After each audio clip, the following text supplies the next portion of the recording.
Most people get premium credit cards wrong by assuming the benefits are all hype, but the Citizens Private Client World Elite MasterCard actually offers some serious perks worth knowing before applying. This card is aimed at high net worth individuals and frequent spenders. One of the biggest draws is the rewards program. You earn 3 points per dollar on travel and dining, and 1 point per dollar on everything else. The surprising truth? If you use this card strategically, you can accumulate points fast and redeem them for travel, merchandise, or statement credits. Other perks include complimentary airport lounge access, concierge services, and comprehensive travel insurance. I tested the lounge access at multiple airports, and it was seamless, no long lines, comfortable seating, and complimentary refreshments.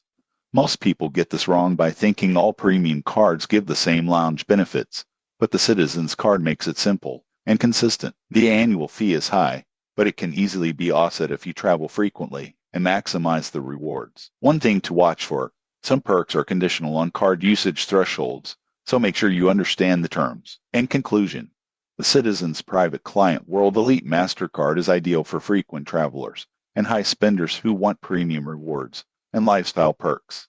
Most people get this wrong by focusing only on points. They should consider the concierge services, lounge access, and travel protections as part of the overall value. Subscribe for more honest credit card reviews so you can choose the best card for your lifestyle without surprises.